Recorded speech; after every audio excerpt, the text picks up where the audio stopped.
하나님 말씀 요한복음 20장 26절에서 29절의 말씀. 여드레를 지나서 제자들이 다시 집안에 있을 때에 도마도 함께 있고 문들이 닫혀 있는데 예수께서 오사 가운데 서서 이르시되 너희에게 평강이 있을지어다 하시고 도마에게 이르시되 내 손가락을 이리 내밀어 내 손을 보고 내 손을 내밀어 내 옆구리에 넣어보라. 그리하여 믿음 없는 자가 되지 말고 믿는 자가 되라.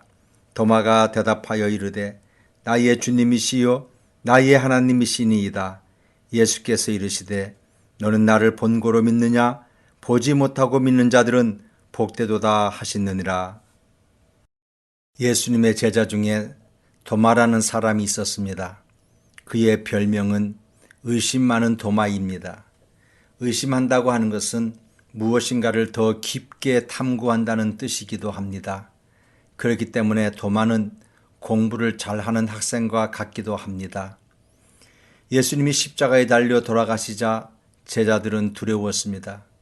자기들도 예수님처럼 잡혀서 죽을 것 같은 두려움일 것입니다. 예수님의 부활의 현장에 달려간 사람은 베드로와 요한입니다.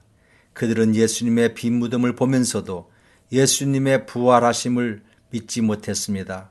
막달라 마리아가 부활하신 예수님을 직접 만났다는 사실을 전해 듣고도 믿지 못했습니다. 그만큼 그들은 두려움에 사로잡혔습니다.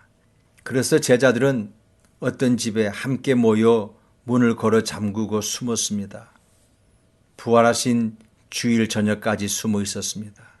그런데 바로 그 현장에 갑자기 예수님이 나타나셨습니다. 문을 열고 들어오신 것이 아니고 뚫고 들어오셨습니다. 그리고 인사를 하셨습니다. 평강이 있을지어다. Peace be with you. 제자들이 부활하신 예수님의 모습을 확인하고서 놀라며 기뻐하였습니다. 그런데 하필이면 그때 도마라는 제자가 거기에 없었습니다. 나중에 도마가 왔을 때에 부활하신 주님을 목격했다고 제자들이 자세히 설명하였습니다. 그 설명을 다 듣고 난 후에 도마가 내가 직접 예수님의 손과 옆구리에 못자국과 창자국에 손을 넣어보지 않고서는 믿지 않겠다고 단언하였습니다. 부활 후 8일 만에 예수님은 다시 제자들이 모여있던 장소에 나타났습니다. 그때에는 도마도 거기에 있었습니다. 모두가 놀라움과 반가움에 휩싸인 채로 자리에서 벌떡 일어났습니다. 그리고 예수님은 곧바로 도마에게 갔습니다. 사랑하는 도마, 그대도 평안한가? 그리고 말씀하십니다. 도마야, 이리 와서 내 손가락을 내밀어 내 손을 만져보아라. 순간 분위기가 조용해졌습니다. 과연 이 도마가 주님의 손을 만질 것인가? 내 손을 내밀어 내 옆구리에 넣어 보아라. 다른 제자들도 그 순간 예수님을 만지고 싶은 충동을 느꼈을 것입니다. 믿음을 이성적 판단과 결합시키기 위해 한번 만져본다면 좋지 않을까? 신앙도 견고해질 것이고.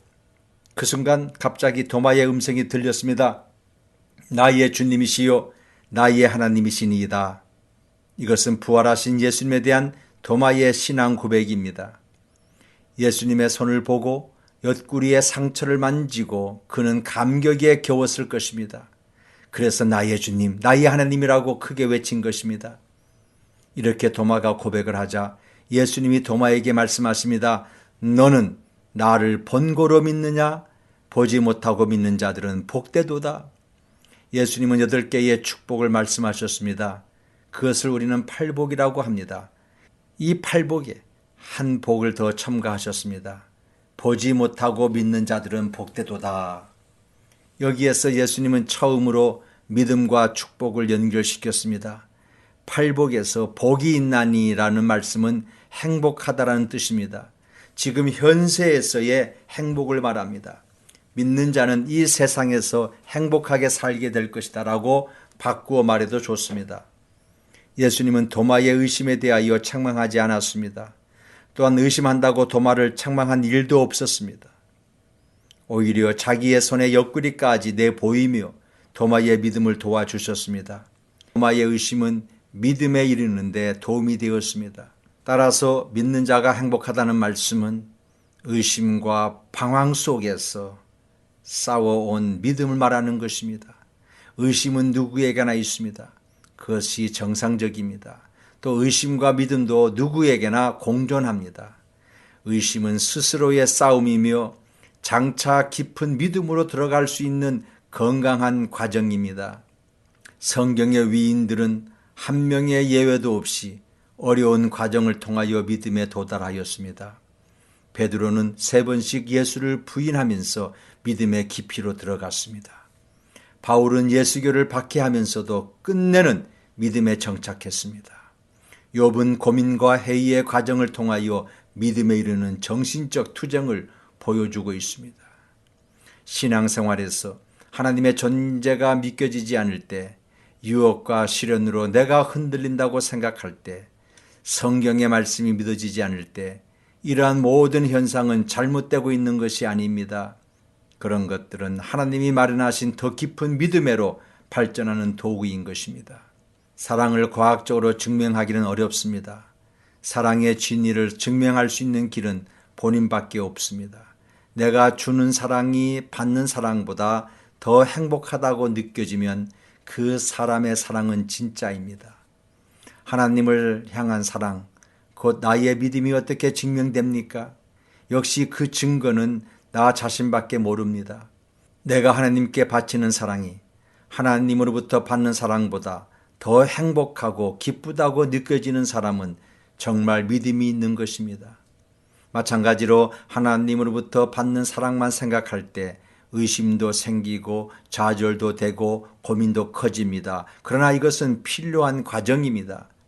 이러한 과정을 통하여 하나님께 드리는 사랑, 곧 믿음에 도달하게 되는 것입니다. 우리가 받는 사랑일 때 믿기는 쉽습니다. 하지만 그 믿음은 뿌리가 약해 쉽게 무너집니다.